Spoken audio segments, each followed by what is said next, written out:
Handicapper Steve here, handicapping the racing from Aqueduct Racetrack here on Saturday. It is November the 19th, 2016. I'm going to look at the stakes races on today's program. Races 5 and 8. Before I get on to that, remember to please follow me on Twitter at Horse Racing Get 5 for more selections from racetracks around the world. Today's fifth race from Aqueduct, first stakes race I'll be looking at on today's program, is the third running of the Notebook Stakes. Purse $100,000 for 2-year-olds, New York breds. We have an overflow field of 13 horses. The 13 isn't also eligible, so only 12 could run, traveling the distance of ground of 6 furlongs here at the Big A in Ozone Park near Howard Beach. 6 furlongs. And my top selection in this one, we'll go to the 9 horse, number 9, Gold for the King at 3 to 1. I'm going to go 9 4 10 2 here in the Super. 9 4 10 2. That's my top 4. But number 9, Gold for the King. 3 to 1, Jose Ortiz for Carlton Baker, getting blinkers on for the first time today. The blinkers is either going to do good for this horse or bad. That's what I figured out, like most horses. But this horse last time out, October 22nd at Belmont on the slop, 1 mile in the Sleepy Hollow Stakes. Horse finished second by 3 3/4 lengths that day. Watching the replay, I don't think he liked the sloppy track that much. He started, his two worst races were on sloppy tracks. He just didn't, he kept putting his head up. He was the favorite and just didn't run that good. He's cutting back today to the 6 furlong distance, what I think should be good for this one. Start before this ran at the Finger Lakes, 6 furlongs October the 1st in New York Breeders' Futurity. This horse won by 2 3/4 lengths that day. Was the favorite that day and took off a very nice victory. It was a little bit wide, but it was a very, very nice victory.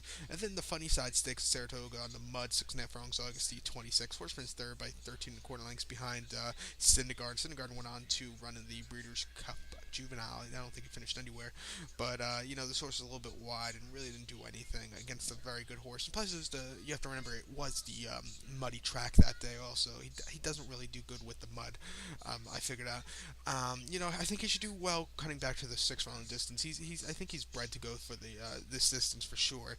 I think he should have. He's a perfect kind of Belmont Aqueduct kind of horse. I would love to see this horse run on the inner tracks. I think he should do wonders. So to recap my bets now for race number 5 from Aqueduct, it's the third Notebook Stakes. I'm going to go with the 9 horse Gold for the King. I'm going to go 9 4 10 2. 9 4 10 2.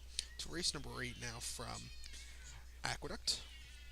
The 8th race is the second running of the Artie Schiller Stakes. Purse $150,000 for 3-year-olds and upwards. We have a field of 14 horses. We have a few, also eligibles. The 11 and 12 are also eligibles. The 13 and 14 are both also eligibles also. 13, Tommy Macho, if he runs, I doubt he's entered for a race down in Laurel, but if he runs, he'll be my best bet because I'm a very big fan of this horse. And if Weekend Hideaway runs, he'll be one of my bets also. I have a feeling they're both not running because they're both entered at Laurel. But they are traveling a mile here, so only 10 could run. The rail is at 18 feet from its true position here at Aqueduct today. A mile. The Artie Schiller Stakes, named after the good Jimmy Jerkins horse Artie Schiller. I believe he won the 2005 Breeders' Cup Mile. I think that was the one at Belmont. The year before he ran at Lone Star and ran crap, but I think he finished 14th. But Artie Schiller is always a very good horse. It's great they named the race after him. But in this year's Artie Schiller Stakes, my top pick will go to the 10 horse Heart to Heart. I'm going to go 10-5-9-1. 10-5-9-1. Number 10, Heart to Heart. 3 to 1. I Rod Ortiz Jr. for Brian Lynch out of English Channel. English Channel, a champion of the 2007 Breeders' Cup Turf at Monmouth on a very heavy turf course that day. But this 10 horse, Heart to Heart, last time out, we're on October the 10th at Belmont, a mile and an eighth on the Yielding Turf course in the Grade 3 Knickerbocker. Horse won by a half length, on to lead all throughout, and just really had a very good run. Belmont's inner turf course tends to be more towards speed horses. He was a speed horse, and he just kept on going. A very nice victory. Start before, this horse had a bit of a layoff on June the 4th. San Diego, 1 mile in the Shoemaker Mile, Grade 1 Shoemaker Mile. Horse finished 4th by 7.5 lengths. Was stalking the pace that day, but really weakened. The first 3 horses out of that race, actually the first 4, out of that Shoemaker mile, or all winners next start out. So that has to mean something. Midnight Storm won next start out. Tourist won next start out. 2020 Vision won next start out. And this horse, Heart to Heart, won next start out. I'm not sure about the 5 and 6 place finishers since there was only 6 horses, but most of the horses out of that race won next start out. That's pretty amazing. That's a very tough race usually, but this horse was the favorite and didn't run at all. Shipping to California maybe was a problem. Not sure.